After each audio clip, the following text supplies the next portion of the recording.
a quem eu posso servir? Será que eu estou servindo o suficiente? Será que eu estou fazendo não apenas o suficiente, mas fazendo com excelência? Essa é a pergunta de um crente maduro, porque o serviço está impregnado na palavra de Deus. E o próprio Jesus viveu isso. Então nós precisamos entender que servir não é vergonha para ninguém. Agora, por que as pessoas têm tanta dificuldade? Por causa de uma coisa só. Nós temos dificuldade com uma prática e ela nos arrasta para muitos prejuízos. Qual é, irmão? A renúncia. O serviço implica em renúncia. Essa é a razão pela qual muitas pessoas não querem servir. Não é porque servir é difícil. Servir é fácil. Agora, qual é a questão? A pessoa não quer renunciar. Então, a renúncia, muitas vezes, numa discussão entre marido e mulher, quando você renuncia o direito de ter direito, o direito de falar a verdade, irmão, a tua casa fica em paz.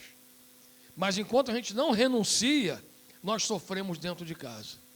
Enquanto nós não renunciamos, enquanto às vezes nós estamos discutindo até com o nosso filho, e o nosso filho está argumentando, parece que porque nós somos pai, o nosso filho tem que exterminar a identidade, a opinião dele, o comportamento dele, para nos favorecer.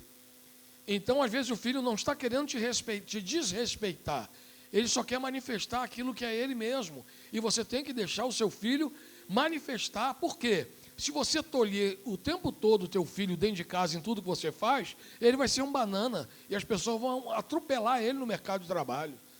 Então você tem que entender que isso faz parte. Tem hora que mesmo o teu filho falando de maneira inadequada, você tem que renunciar ao seu direito, até de mandar ele calar a boca. Me respeita, rapaz, cala a boca. Ou sai daqui, eu não quero ouvir o que você está falando. Não, irmão, mas às vezes a gente fala. E depois do momento adequado, aí nós falamos para o nosso filho, olha, filho, é assim, assim, assim, assim. Então eu não quero cortar a tua asa, não quero cortar o teu barato, eu não quis te humilhar, porque eu tenho que te ensinar como lidar com pressão quando alguém parte para cima de você. Então existe um momento de você se posicionar e existe um momento de você renunciar e falar assim, vou deixar ele falar o quanto que ele quiser. Depois, em outro momento, eu vou conversar com ele, totalmente fora do contexto, o coração dele não vai estar nessa disputa por um troféu da razão. Não, ele vai estar em outro momento, em outra vibe, e eu vou falar e ele vai estar mais aberto para poder ouvir. Mas por que tanta gente perde tanta coisa, gente? Por causa de renúncia. Por que eu estou com 8 quilos a mais? Porque eu não quero renunciar à comida. À noite me dá fome, eu como mesmo, não estou nem aí. Mas qual é o certo, irmão? Renunciar. O que eu não quero? Eu não quero renunciar o meu trabalho sentado o dia inteiro na cadeira. Eu tenho que renunciar à minha cadeira e ir para uma academia. Então, por que eu estou acima do peso, irmão? Porque eu não quero renunciar.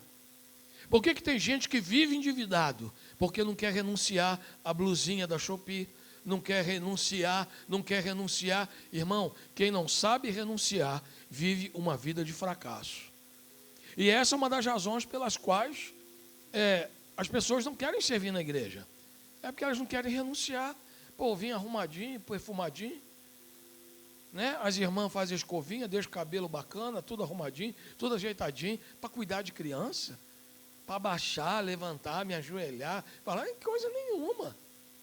Então o que acontece? Quando nós não entendemos, mas irmão, existe um poder atrás da renúncia. E quanto mais você renuncia, mais poder espiritual você adquire. Porque foi assim que Jesus fez. Quem está entendendo, diga glória a Deus. Abra sua Bíblia em Filipenses.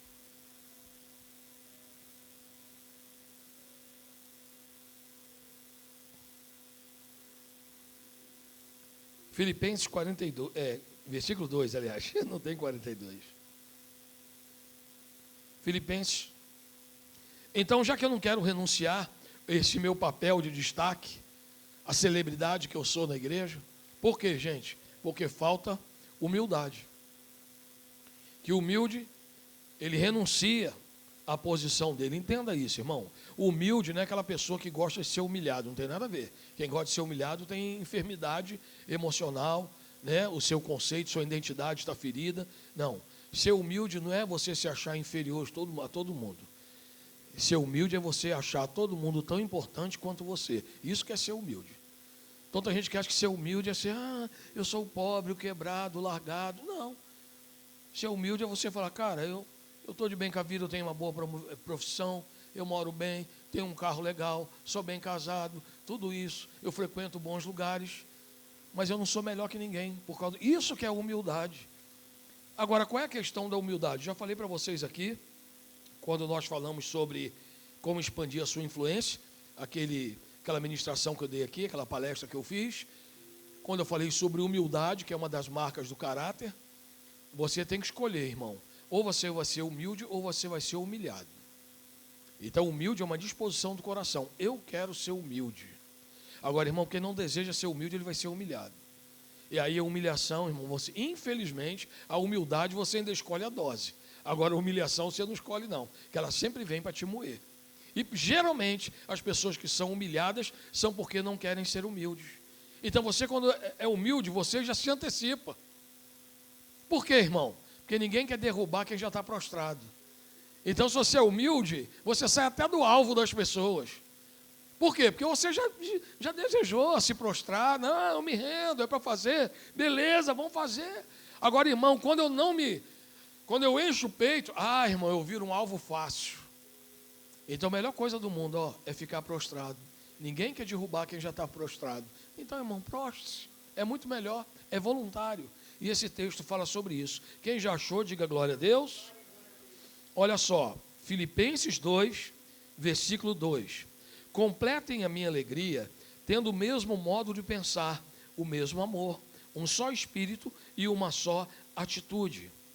Aqui ele começa a falar sobre o serviço. Não façam nada por ambição egoísta ou por vaidade. Irmão, só observe isso aqui, tá? Ambição egoísta. Por que Paulo está falando isso, irmãos? Porque a ambição não é pecado. Ambição não é pecado. O pecado é a ganância. O pecado é a soberba. A soberba é o pecado. Sabia disso, irmãos? O orgulho não é pecado. O pecado é a soberba. Você vê nas cartas do apóstolo Paulo, tantas vezes ele fala, eu me orgulho de vocês, eu me orgulho de proclamar, eu me orgulho, o que é? Eu tenho satisfação de estar fazendo parte disso. Isso é orgulho. Mas qual é o pecado? É a soberba. Quando a gente estuda na teologia clássica, desde os católicos até hoje, os 7 pecados capitais, nós não vemos o orgulho lá, nós vemos o quê? A soberba. E a soberba é a mãe, né? O autor português Miguel de Cervantes, ele disse que a soberba é a mãe de todos os outros pecados. Porque é por causa da soberba que a gente mente. Por que a gente mente? Para proteger o nosso nome. Para não expor a nossa vergonha. Por quê? Porque nós somos soberbos. Por que a gente não serve? Porque nós somos soberbos. Eu servi. Então a soberba é a mãe de vários pecados. Agora, o orgulho não. Embora exista um momento que a Bíblia mude, mas são duas palavras totalmente diferentes. E você vê que o apóstolo Paulo, lendo as cartas de Paulo, você vê que várias vezes ele fala, eu me orgulho, tenham orgulho de mim. Olha só. O pastor fala isso na igreja aqui. Irmãos, tenham orgulho de mim. Sim, esse pastor está maluco, hein? Não, mas não, tenho orgulho dele. Porque eu não sou ladrão, não sou mulherengo, não prego heresia, não tomo dinheiro de ninguém. Tenho orgulho de mim, sim, senhor. Só que ele não pode falar isso, mas eu posso. Tenho orgulho do pastor que vocês têm. Amém? Tenho orgulho do seu filho. Esse meu filho só me traz orgulho. Não, orgulho é pecado. Não, você não pode ficar soberbo por causa do teu filho. Mas orgulho por causa do teu filho ele pode ter. Assim como o pai, o filho deve se orgulhar do pai. Quem entendeu, irmãos?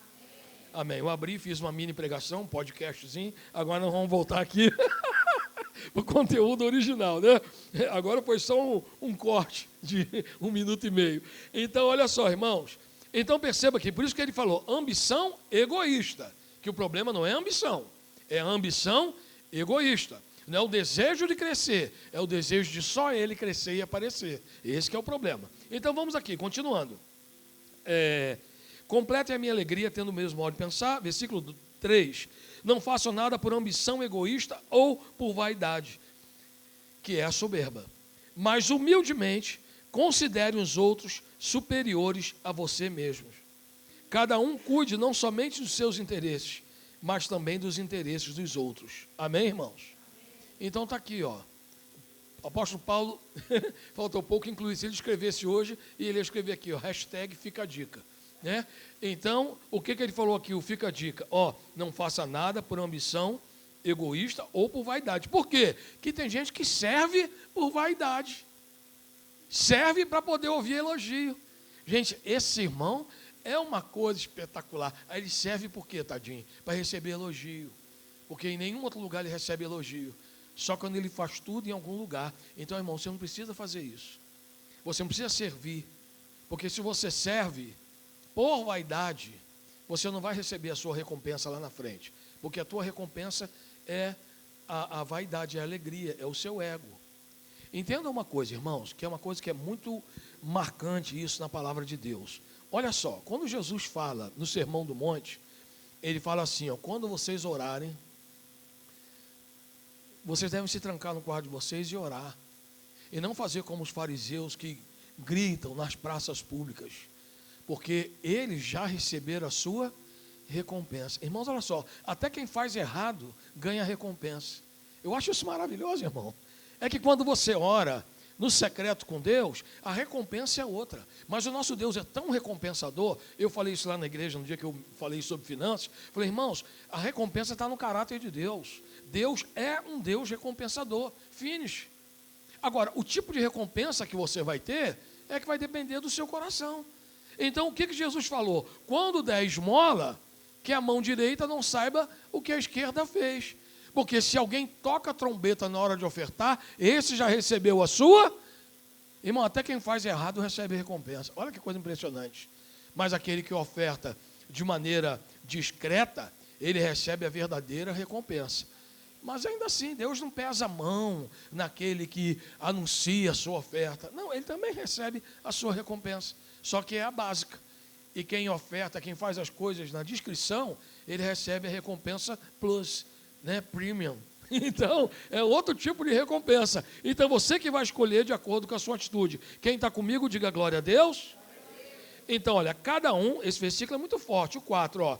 Cada um cuide não somente dos seus interesses, mas também dos interesses dos outros.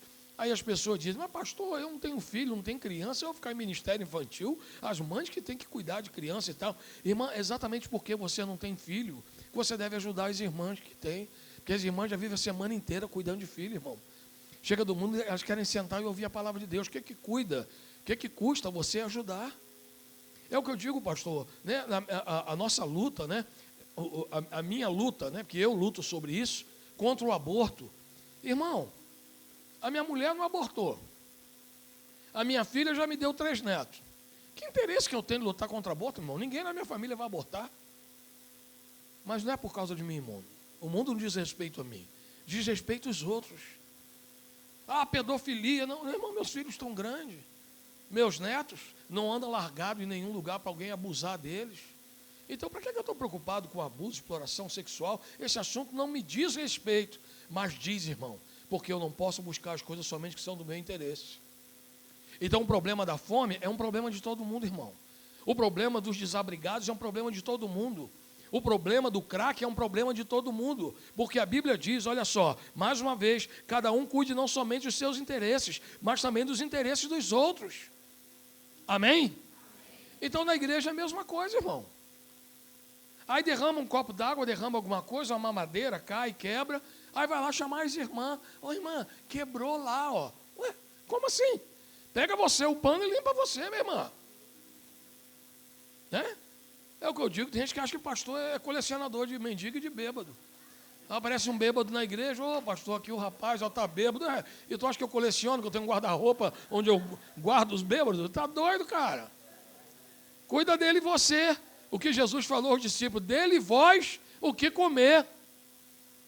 Então, irmãos, e como é bom nós chegarmos numa igreja, nós sermos bem servidos, sermos acolhidos, né?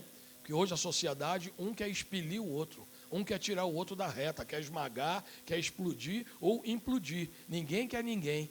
Mas quando a pessoa chega na igreja e tem um grupo de pessoas querendo servir, dizendo, aqui você é bem-vindo, aqui você é amado.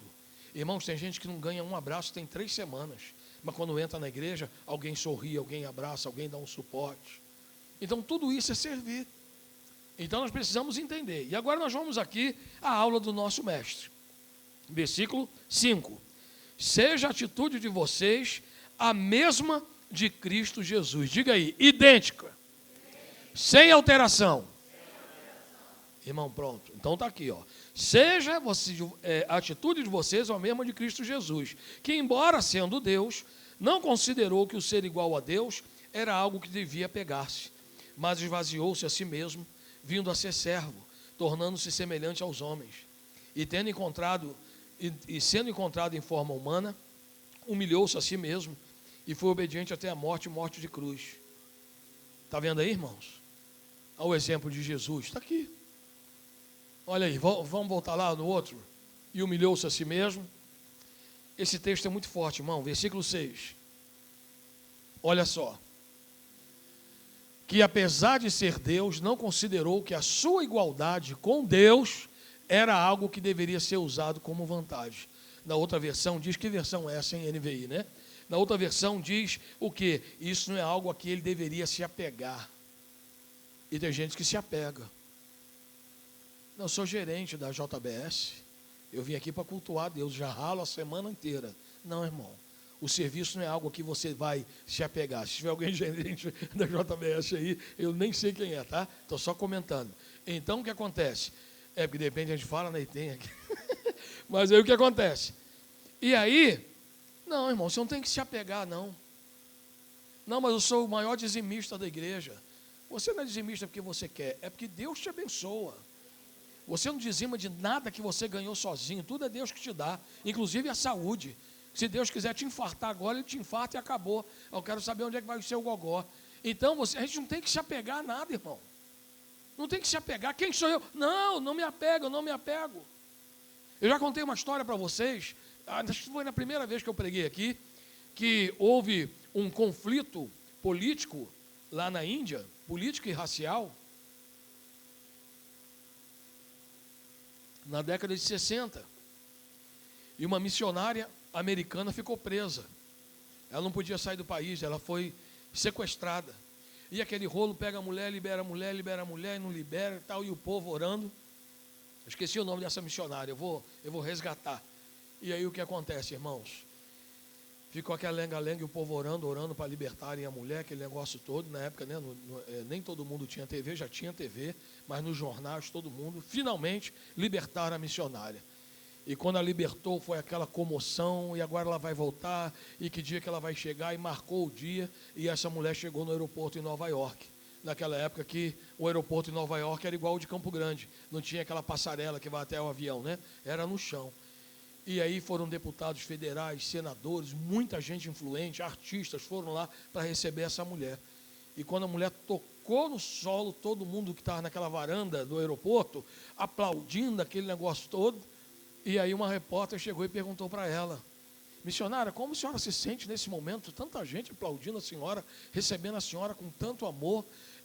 Os deputados, os senadores, a senhora foi motivo aqui de muitas matérias, muita coisa e tal. Como é que a senhora se sente sendo recebida dessa maneira? Ela falou assim: eu não sinto nada, porque eu sei que eu estou igualzinho o jumento que entrou com Jesus em Jerusalém. Não é nada a respeito de mim, mas sobre aquele que está acima de mim. Irmão, que madeirada forte. Até hoje, quando eu conto isso, eu me arrepio. Meu Deus.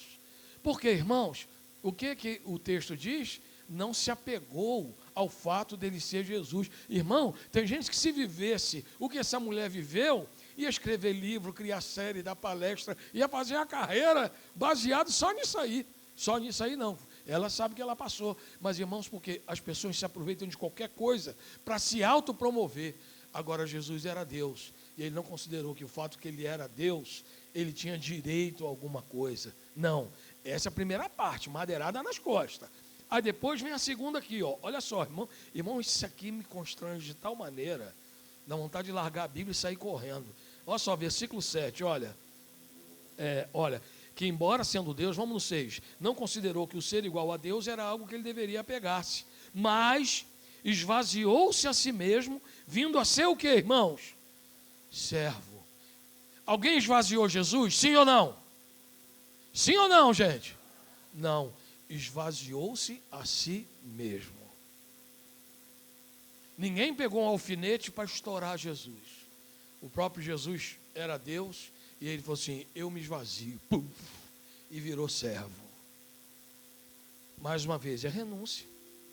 É renúncia. Não foi ninguém que esvaziou ele. Aquilo que eu falei, entre ser humilde e ser humilhado. Ele foi humilhado, mas antes de tudo ele foi humilde. Então, geralmente, o que a gente faz? Ao invés de a gente se esvaziar, nós queremos nos encher, para arrumar justificativo, para pregar mais, para cantar mais, para estar em tudo, para ser reconhecido, para receber elogio, receber troféu. Não, irmão. Esvaziar a si mesmo e tomar a posição, irmão, de servo. Isso é muito maravilhoso, tornando-se semelhante aos homens. Isso que eu digo, semelhante aos homens, somos iguais. Cada um tem sua história, cada um tem sua dor. Não, mas o cara prosperou, você não conhece a história dele. Ele pode ter prosperado, mas ele pode ter tido alguns elementos que alavancaram ele. É assim. Então, costumo dizer, o Tiago Brunet, né? Ele estudou lá na mesma universidade que eu estudei na Flórida. Ele foi meu calouro lá, quando eu estava indo embora, ele estava chegando. Então, ele fez uma coisa, ele renunciou a muita coisa. Que desde quando ele voltou de lá, tudo que ele recebia de oferta, ele investia em impulsionamento. E continuava simples, andando com um carrinho velho, morando numa casa simples e impulsionando. Agora, foi isso que levantou o Tiago Brunet? Não, o pai dele é conhecidíssimo no Rio de Janeiro. E o pai dele pregava muito nos congressos da Adonep. Então, ele teve alguma coisa que preparou o terreno para ele. Ele não se impulsionou do nada. Tinha isso aqui. Aí, às vezes, eu digo assim, poxa, mas eu comecei a viajar o Brasil todo, eu conheci o Brasil todo, antes de vir para Campo Grande. Irmão, mas eu tive a sorte de trabalhar com um homem que era um ícone no Brasil na década de 90, que era o Caio Fábio. E ele foi o cara que me projetou. Quer dizer, eu servi. Eu era voluntário na Fábrica de Esperança. E ele me chamou para gravar um álbum ao vivo para divulgar a Fábrica de Esperança. Mas quem tinha um cadastro de 50 mil igrejas no Brasil para poder me enviar para o Brasil inteiro? Era ele. Então, gente, que sorte. O cara, não, sorte não, irmão, foi assim. Mas, pastor, como é que a música que confiam no Senhor ganhou o Brasil todo? Não foi porque o pessoal achou a música bonita, não. É que a nossa igreja tinha uma vigília com 3.000 pessoas e a maioria delas não era da nossa igreja. Eram pessoas que iam lá para poder adorar a Deus, passar a noite adorando e aprender música nova para levar para a igreja. Porque o LP era caríssimo. Então o cara tinha que ir nos cultos para aprender música nova. Então a igreja expandiu a música, não foi por causa de mim. Foi por causa da situação em que eu fui colocado. Então nada é à toa. Mas pastor, que benção, depois disso foi para os Estados Unidos. Irmão, mas eu fui para os Estados Unidos porque eu vim trabalhar na primeira igreja. E eu servi 8 adolescentes. E pela graça de Deus, não sei porquê, esses 8 viraram 400. Aí o povo, o que está acontecendo aí? Vamos trazer esse cara para ensinar a trabalhar com adolescente nos Estados Unidos. Irmão, eu fiz algo, eu cuidei bem dos adolescentes. Agora, se eu não fosse de uma igreja de projeção, eu não teria sido projetado. Porque tem gente muito melhor que eu, que não foi onde eu fui. Mas por quê? Porque a igreja do cara não projetou. A música foi projetada porque a igreja tinha uma vigília com 3.000 pessoas. Então, na verdade, não é que a música era boa. A verdade é que teve oportunidade de projeção. Não é que eu era um bom ministro de louvor. Não, é porque eu colhei com um cara que tinha 50 mil igrejas. Quem está entendendo isso, gente? Mas tudo começou com o quê? Com você se esvaziar. Eu me esvaziei, Fábrica de Esperança, favela do Acari. Um complexo de 10 favelas, pesadíssimas. Eu ia para lá para servir. A partir daí o cara me via toda vez e dizia, pô, esse cara, ele é líder de louvor numa igreja enorme, mas ele pega o mesmo violão dele que ele ministra na vigília de 3.000 pessoas e vem aqui para ministrar para os drogados. Aí o meu serviço chamou a atenção do cara que me projetou. Eu não sabia como trabalhar com adolescentes, mas quando eu acolhi os adolescentes lá na minha casa, para na época assistir videocassete e alguns DVDs junto com os adolescentes na minha casa, e ali eu comecei a célula, o meu pastor me viu assim, que cara esforçado, né? O cara leva os guri para casa dele, comprou uma TV maior, fazia pipoca para as crianças, para os adolescentes, e a partir daí eles quiseram começar a fazer aquilo. Então, irmão, nada é. Então, por isso que você não tem que se apegar ao que você tem que servir, porque a projeção é Deus que dá, mas Deus projeta aquele que serve. Amém? Irmão. Então, perceba aqui. Então, em primeiro lugar, Jesus esvaziou-se, sendo encontrado de forma humana, versículo 8. E sendo encontrado de forma humana, o que ele fez? Humilhou-se. E novamente, humilhou-se a si mesmo. Então, alguém humilhou Jesus, sim ou não? Só depois. Mas ele humilhou-se a si mesmo. Está vendo, gente? É isso que falta. O serviço na igreja. É a pessoa se humilhar. Ah, não, cheguei aqui, o lugar é meu. Eu gosto de sentar no corredor. Irmão, tem gente que cria um auê na igreja por causa do bendito do corredor. Irmão, senta no meio, você não vai morrer, não. Não vai matar. A igreja não precisa botar de 2 em 2 poltronas igual avião para ter corredor para todo mundo do lado direito e do esquerdo. Para com esse negócio, irmão. Se tiver de sentar no cantinho aqui, aí se eu tiver de ir no banheiro, você usa uma frasezinha pequenininha assim, ó, 2 palavras assim, ó, com licença, é assim. Aí vai no banheiro, depois você volta e usa a mesma dobradinha. Com licença, pronto, acabou, irmão. Pastor, e se eu for 4 vezes no banheiro? Aí tu já fica lá no banheiro ouvindo o culto. Você não incomoda ninguém, pronto? Mas, irmãos, diga aí, humildade. E humildade, irmão, é disposição do coração, tá? Humildade não é pobreza, não. O que tem de pobre e marrento, e ele é pobre porque ele é marrento. Né? E tem gente que vai na casa pobre, famíliazinha bem humilde. Não tem nada a ver. É uma casa simples. Porque humildade é uma disposição do coração. Não existe casa humilde como não existe casa soberba. A gente viu que casa soberba, que casa marrenta. Não existe casa marrenta nem soberba, assim como não existe casa humilde. Existe casa simples e casa sofisticada. E as pessoas que moram naquela casa, elas são humildes ou elas são arrogantes, são soberbas. Então, irmãos, o que acontece é a humildade. E mais uma vez, por que nós vemos aqui o exemplo de Jesus? A renúncia. Renunciou o fato de ser Deus. Renunciou o fato de ser o enviado de Deus, a palavra viva de Deus. Renunciou o fato de estar lá no dia da criação. Irmão, renunciou. Que coisa impressionante. Então, quando nós servimos, irmãos, quando você serve, você entra no grupo de elite, o mesmo grupo liderado por Jesus. Quem não serve, ele está dizendo assim, eu estou fora desse grupo aqui, eu vou cancelar minha inscrição. Agora, quando você diz, pastor, o que tem para fazer? Eu vou para servir, independente da roupa, independente do penteado, independente se está chovendo ou se não está chovendo. Eu quero é servir, não estou nem aí. Eu sou caçador de galardão. O que tem para fazer aí? Joga que eu vou fazer. E vou fazer com excelência. Não por vanglória, não por ambição egoísta. Eu vou fazer porque eu quero copiar Jesus. Jesus tinha tudo e esvaziou a si mesmo. Jesus era tudo e humilhou-se a si mesmo. Isso é forte, não é, irmãos? Humilhou-se a si mesmo e foi obediente até a morte de cruz. A obediência é algo muito forte, tá, irmãos? Que a gente fala tanto sobre obediente e a gente, quando fica adulto, a gente acha que o adulto não precisa mais ser obediente. Precisa sim, irmão. Sabe por que você precisa ser obediente? E por que Deus estabelece liderança sobre a nossa vida? Para nós treinarmos a nossa obediência e vivermos em obediência a alguém. Por quê? Qual foi o primeiro pecado do mundo, irmãos? A desobediência.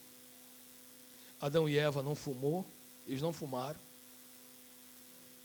Eles não ouviram a Anitta. Eles não torciam pelo Corinthians. Todas essas coisas ruins eles não faziam.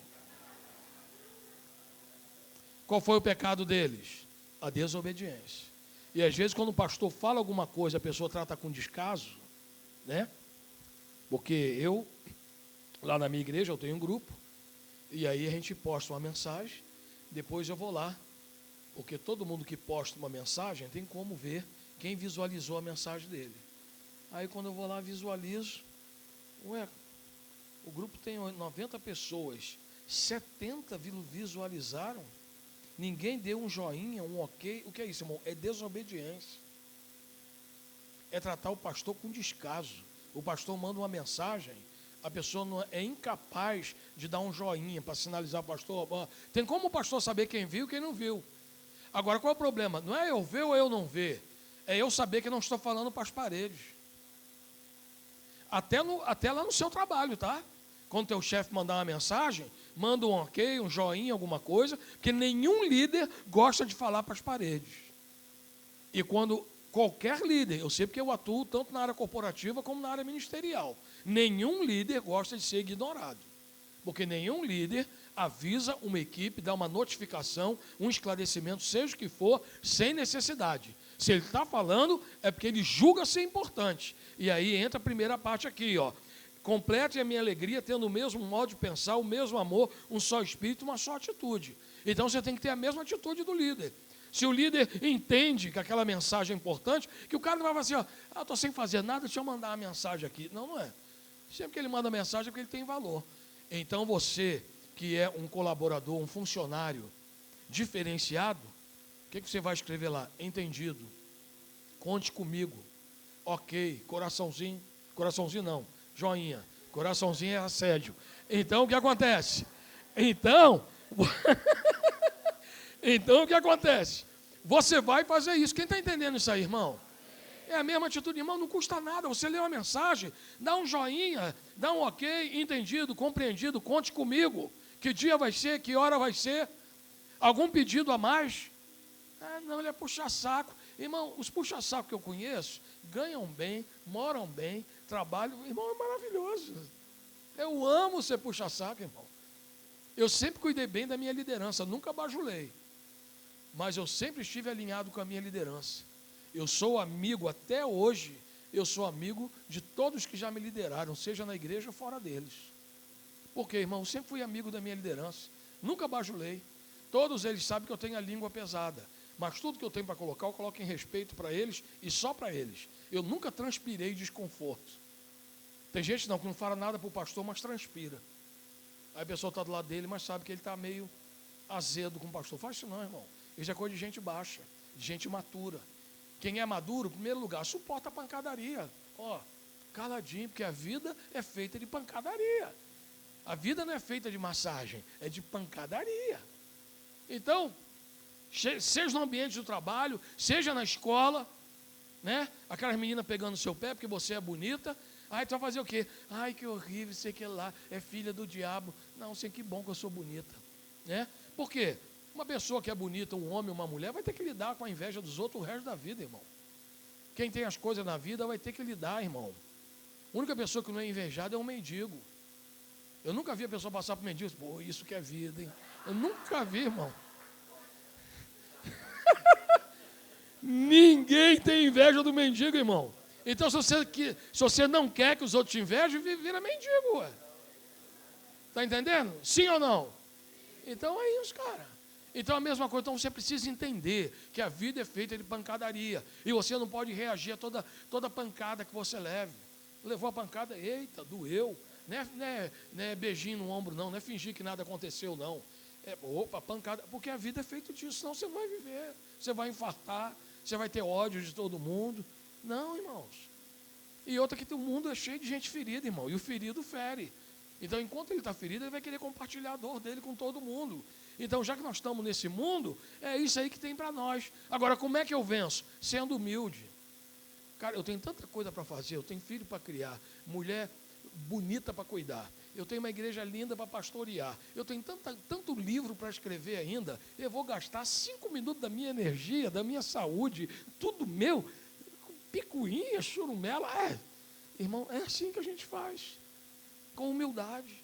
Porque senão, porque toda vez que você tenta tirar satisfação de alguém, você está, de uma maneira subjetiva, você está dizendo assim, ó, eu sou superior a você, não faça isso comigo.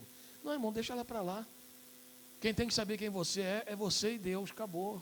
Não tenta provar para as pessoas quem você é, que as pessoas não estão nem aí para você. Irmão, a coisa mais triste do mundo é saber que as pessoas não pensam em mim. Fica com pena de mim não, porque eles não pensam em vocês não.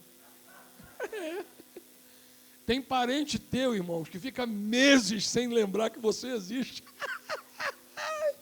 Tem colega teu de trabalho que só sabe que você existe quando te vê. Quando você vira as costas, ele nem se lembra de você. Então, irmão, não fica preocupado que os outros estão achando que ele nem se primeiro. Ele nem se lembra que você existe, irmão. Para de achar que as pessoas estão pensando em você. Ninguém está pensando em você, irmão. Independente de quem você seja. Ninguém está pensando em você. É verdade ou não é? A não ser que toda hora a pessoa entre no Instagram e tenha uma foto sua. Ela vai se lembrar de você o tempo todo. Caso contrário, irmão, ninguém pensa em você. Vai cuidar daquilo que Deus tem para a tua vida. Vai nutrir os sonhos de Deus na tua vida. Vai servir para glorificar a Deus. Agora, sai dessa vida em nome de Jesus. Amém? Vai servir que tu ganha mais. Então, olha só. Então, depois que falou tudo isso, que Jesus esvaziou-se, humilhou-se, fez tudo isso, nós vemos aqui a razão, o que aconteceu. Por isso... Ou seja, em consequência de, vamos lá, no 2, versículo 9. Olha, por isso, irmãos, eu gosto muito esses destaques que a Bíblia diz, né? Se confessarmos os nossos pecados, Ele é fiel e justo. Irmão, se você não parar ali no se e ficar ali uns 5 pensando que isso é condicional, se confessarmos os nossos pecados, Ele é fiel e justo para nos perdoar e nos livrar de toda iniquidade. Irmão, se... Pronto. Jesus veio para salvar todo mundo? Não. Porque Deus amou o mundo de tal maneira para que todo aquele que nele crê. É para aquele que nele crê. Não pereça, mas tenha vida eterna. E quem não crê? Não está salvo, irmão. Quem crê e for batizado, está salvo. E quem não crê, está condenado. Então a gente precisa entender, para que todo aquele que nele crê, aí que está o detalhe. Aí a gente pensa que, porque Deus mandou, porque Deus amou o mundo de tal maneira que enviou o seu filho. Legal. Agora depois vem um complemento, para que todo aquele que nele crê, não é para todo mundo, não é para geral, é para quem crê, tenha vida eterna. Então, em primeiro lugar. Então, aqui, mais uma coisa, falou das atitudes de Jesus e falou, por isso, porque Jesus renunciou, porque Jesus escolheu essa atitude, porque ele se esvaziou, porque ele se humilhou, o que aconteceu? Deus o exaltou, Jesus se humilhou e Deus o... Está vendo o que acontece quando a gente serve? Deus te exalta, irmão. Não tem essa. Pode servir, é garantido, irmão. Pode servir que Deus vai te exaltar. Pode se humilhar que Deus vai estabelecer honra sobre a tua vida. Não tenha medo não, isso é garantido. A Bíblia está dizendo, quem crê nisso, diga glória a Deus. Irmãos, por que a gente não entra numa casa que tem pitbull? Porque certamente o cachorro vai morder a gente. A gente tem certeza, a gente não tem dúvida, irmão. Ninguém bota a mão para dentro de um portão e para fazer carinho no pitbull. Por quê? Porque tem certeza da natureza do pitbull.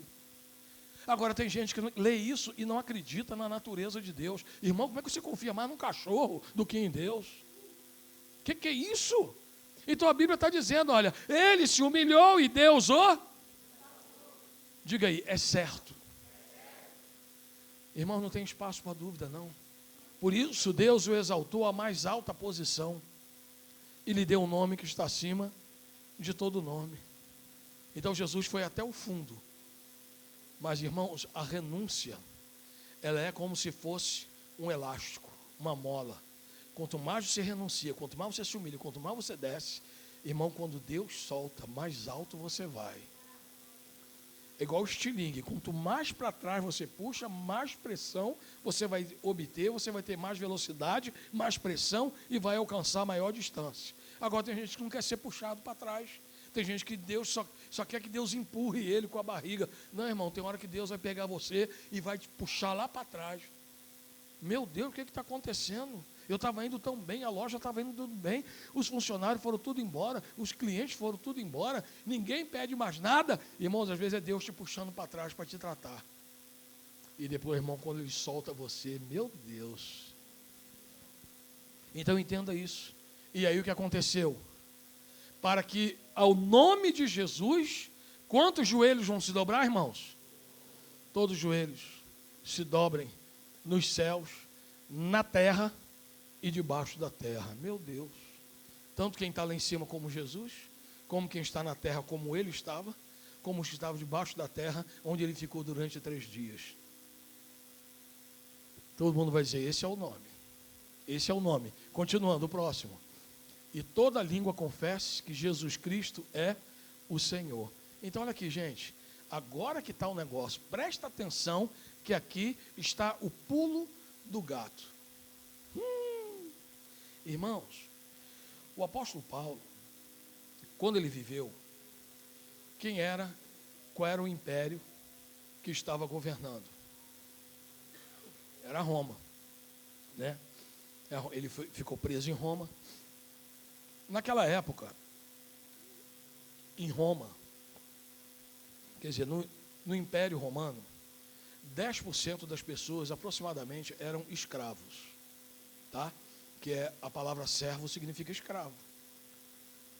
A palavra doulos, que significa escravo. Então, quando o apóstolo Paulo fala sobre ser servo, ele está dizendo ser escravo. O escravo, ele não escolhe a comida, não escolhe onde vai dormir, quantas horas vai dormir. O escravo, ele não escolhe nada, ele é escravo, ele renuncia à vontade dele. Ou seja, ele humilha a si mesmo e ele também esvazia-se a si mesmo. Por quê? Porque ele é um escravo. Então, quando o apóstolo Paulo falou isso aqui aos filipenses, ele está dizendo, ó, gente, seja servo. Ele está dizendo, a gente seja escravo, em primeiro lugar. Então, Jesus, ele viveu como escravo. Então, só para relembrar vocês aqui, eu falei isso também na primeira vez que eu preguei aqui, sobre Romanos capítulo 12, versículo 2. O que eu falei? Que quando a gente fala de escravidão, principalmente aqui no Brasil, nós nos lembramos de pessoas da pele escura. Mas, infelizmente, durante 500 anos, a escravidão foi predominantemente relacionada a pessoas escuras. Mas nos 6.000 anos que a humanidade existe, sempre houve escravo. Entendeu? Então, quando Paulo fala aqui de escravo, não era escravo negro, era escravo branco, de olho azul, de olho verde. E como é que era a escravidão? Uma nação lutava contra a outra. A que perdia, virava escravo. E os povos tomavam todas as propriedades que os caras tinham, chamado os despojos. Então, era assim que nascia a escravidão. Por isso que o apóstolo Paulo fala tanto de escravidão. Inclusive, quando ele escreve para Filemon, ele diz para Filemon, seu discípulo, olha, eu encontrei Onésimo, que é um escravo que fugiu aí da sua casa, e eu estou mandando ele voltar para você. Mas não trate como escravo, não. O trate como seu irmão, que agora ele é seu irmão. Ou seja, por que ele não falou? Dê a liberdade. Não, porque era uma coisa cultural. Tem gente que diz, Paulo apoiava a escravidão. Não tem nada a ver, irmão, era outra cultura. Ali, é tipo assim, hoje tem 120 pessoas aqui. Se fosse na época dos filipenses, aqui nós teríamos 12 escravos. Só que o número de cristãos escravos era muito maior do que a média da população. Porque o escravo ele já não tinha esperança ali na terra. Qual a esperança que ele tinha? Era no céu. Então a palavra do evangelho tocava muito ao coração do escravo. Falou assim, olha, vai ter um dia que tu vai viver a eternidade. Ninguém vai mandar em você, ninguém vai controlar você, ninguém vai pegar seus filhos e vai vender para outra cidade. Imagina, a mulher ficava grávida do filho, quando a criancinha ficava já conseguia andar direitinho, aí vendia o filho para outro lugar, um filho é para um lugar, outro filho é para o outro, a filha é para o outro lugar. Então essa palavra do evangelho, irmãos, era uma coisa muito forte para eles. Tanto que o apóstolo Paulo, também no livro de Efésios, ele fala como os escravos devem tratar os seus senhores. Ao invés de falar, senhores, dê liberdade para eles, não dizer, senhores, eles são seus irmãos, cuida bem deles. Não faz os caras sofrer, não. Isso é um ponto. Segundo ponto, tinha escravos que eram tão bons, por exemplo, o Brasil lutava contra o Paraguai. Aí vencia o Paraguai. Aí os paraguaios viravam escravo. Só que aquele paraguaio que era um empresário no Paraguai, ele não ficava varrendo casa. Ele era aproveitado nos negócios do patrão. Então tinha um escravo que trabalhava tão bem que o patrão dizia assim, cara, esse cara ele tem um potencial escondido, ele está trabalhando como escravo, só o mínimo. E ele chegava e falava para o escravo, cara, é o seguinte, cuida da minha fazenda, que eu vou começar a pagar você, pelo que você está fazendo, vou te pagar com boi. Então chegava uma época que o escravo tinha a mesma quantidade de boi, como aconteceu com Labão e o sogro dele. Por quê? Porque o cara trabalhava como escravo, mas o que o cara dizia? Se esse cara trabalhar como escravo, ele não vai ter incentivo. eu vou começar a remunerar ele por fora e esse cara vai arrebentar. Então tinha escravo que tinha muito dinheiro. Então, só para esclarecer vocês, como que o apóstolo Paulo fala como servo, mas na verdade a maneira geral, quem era servo? Era um escravo. Então, por mais que o patrão fosse legal, por mais que o patrão fizesse uma casa, uma edícula bacana para ele, mas ele era escravo, ele não podia ir para onde quisesse, ele não podia viajar, não tinha liberdade, não tinha um monte de coisa. Mas aqui que Jesus está falando, olha, sejam servo, servo, servo. Ele se fez de servo, ele viveu como servo. Tudo isso, então, mesmo sendo servo, versículo 9, por isso Deus o exaltou a alta posição e lhe deu um nome que está acima de todo nome, porque é o nome de Jesus, para que ao nome de Jesus se dobre todo o joelho nos céus e na terra, e toda língua confesse que Jesus Cristo é o... Olha aí, de escravo para Senhor. Qual foi a plataforma de lançamento? A humildade e o serviço. Mais uma vez, qual era a linguagem de Senhor? O que significa o Senhor? Aquele cara que tinha liderança sobre muitos escravos. Era o cara que tinha supremacia, tinha poder e tinha autoridade. Então, como nós não vivemos nesse contexto, até a palavra Senhor para nós, eu sempre digo, né, a gente sempre fala isso, nós os pastores, que muita gente tem Jesus como seu Salvador. Não, irmão, mas Jesus é seu Senhor e seu Salvador. Jesus não é só o seu Salvador. Se não for para ser teu Senhor, não tem razão de você ser salvo. Aliás, não tem como a pessoa ser salva se Jesus não for o Senhor da vida dela. Está aqui, ó. Não é toda língua confessa que Jesus Cristo é o Salvador? Não. Que Ele é o Senhor. Ou seja, aquele que tem um poder. Mas como tudo começa, irmão? Começa com a humildade, se esvaziando, servindo na igreja, servindo em qualquer ministério, em qualquer lugar, na escala ou fora da escala. Ah, hoje eu não estou na escala. Não, irmão, no céu não tem escala. Aqui, a Bíblia tem alguma escala aqui, ó? Eu não vejo. Não, irmãos. O verdadeiro servo, ele está de prontidão o tempo todo. Aí tem uns irmãos na igreja que organizam as coisas, e porventura você vê alguma coisa que precisa ser organizada. O que custa você organizar? Não custa nada. Tem uma criança que às vezes está gritando, está com febre, ou está irritadinha, ou não é um dia legal para ela, que criança sofre muito por causa disso, né, gente? Que o adulto verdadeiro, maduro, ele sabe expressar o seu sentimento. Mas uma criança não sabe. Então, às vezes a criança está irritadinha, está chorando, está gritando. Irmão, existem 40 razões para isso acontecer. Aí tem gente que fica olhando para a mãe toda hora se constrangendo. É para quê? Para a mãe ir embora? Não, irmão. É para aquela irmã gente boa chegar e falar assim, quer me dar ele, para ele levar ele fora para tomar um arzinho, para brincar. Aí a irmã vai brincar, a irmã vai distrair a criança. Irmão, não precisa ter pós-graduação. Qualquer pessoa com sentimento, a percepção, e mais uma vez o que foi dito, um só espírito e uma só atitude. Quem tem atitude de servo, opera em qualquer lugar que for necessário. Servo é servo, irmão. Em qualquer lugar. Agora, só para nós finalizarmos aqui, o que nós vemos? Que eu acho muito linda essa parte. Mais uma vez no versículo 9.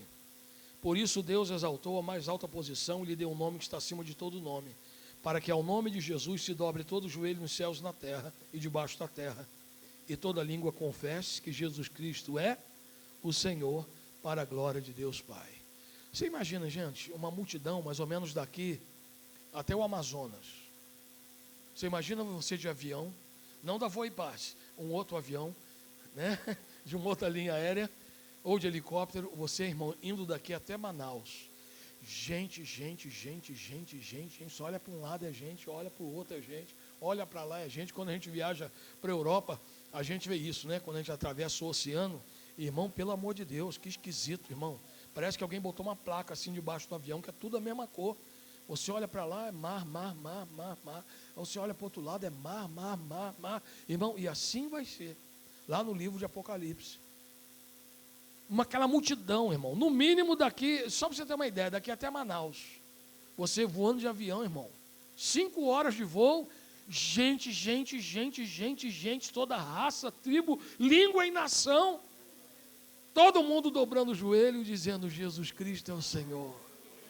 Meu Deus, irmão, todo mundo, Hitler, Margaret Thatcher, Trump, Lula, Dilma, é sério, Fernandinho Beiramar, Irmão, vai ter um dia que todo mundo vai dobrar o joelhinho, vai botar a cara no pó e vai levantar declarando Jesus Cristo é o Senhor. Irmão, isso é muito forte. E como que começou essa história dele ser o Senhor da humanidade inteira? Com ele se humilhando e se esvaziando. Irmãos, o poder da renúncia é algo, irmão, que para a gente começar a compreender, eu teria que fazer toda essa pregação em língua estranha e todos vocês terem dom de interpretação, porque é profundo demais, irmão. É profundo demais. Você procura palavra, procura explicação. Se amanhã eu vier aqui pregar de novo esse texto, irmão, eu tenho certeza que eu vou falar muita coisa aqui, porque isso é muito profundo. Então nós vemos aqui, novamente, lá no versículo 9, por favor. Por isso Deus o exaltou à mais alta posição, lhe deu um nome que está acima de todo nome. Próximo. Para que ao nome de Jesus todo joelho se dobre, mais uma vez, nos céus, na terra e debaixo da terra. Olha aí, continuando. E toda língua confesse que Jesus Cristo é o Senhor. Amém? Para por aí, sim ou não? Não, olha só, Jesus se esvaziou, se entregou, foi obediente, o mestre foi obediente. O mestre, em vez de exigir obediência, ele foi obediente, até a morte de cruz. Então, por isso Deus o exalta. Por isso Deus lhe dá um nome. Por isso toda a humanidade dobra o joelho. Por isso toda a humanidade declara Jesus Cristo é o Senhor. Mas ele se contenta com isso? Sim ou não? Não. Para a glória de Deus o Pai. Ele pega toda essa glória e fala, Pai, essa glória é tua. Irmãos, isso é forte demais. E aí qual é o problema das pessoas, irmã? As pessoas querem receber glória.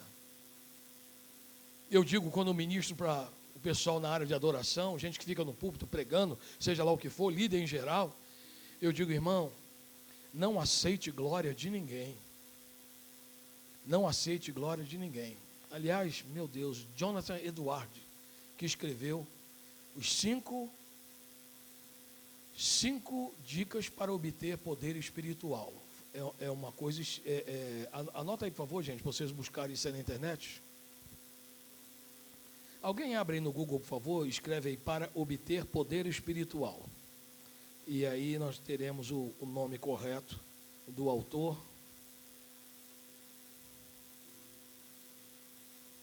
É um artigo.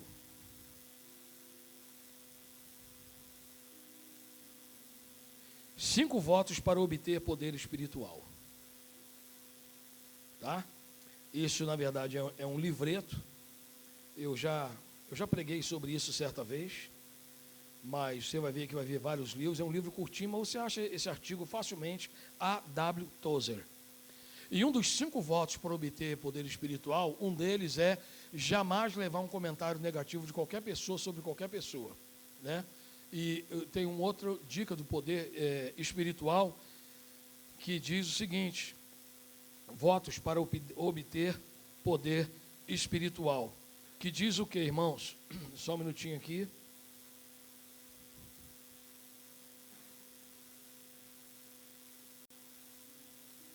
Só um minutinho, gente.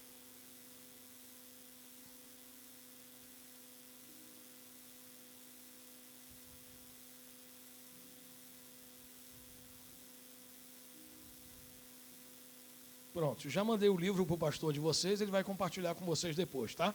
Que é um livreto, e eu estou compartilhando gratuitamente, porque isso aqui já está no domínio público, né? Então a gente não está violando os direitos autorais. Vou te mandar também, tá, Bobadilha? Aí, ó, A.W. Tozer, exatamente, mas vou te mandar em PDF.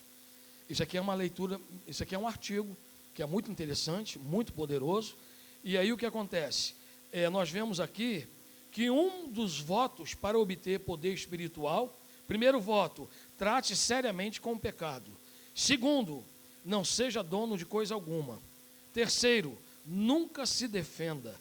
Quarto voto, nunca passe adiante algo que prejudique alguém. E o quinto voto, nunca aceite qualquer glória. São os votos para obter o poder espiritual. Então, preste atenção, estamos falando sobre a glória, né? Que ele recebeu a glória.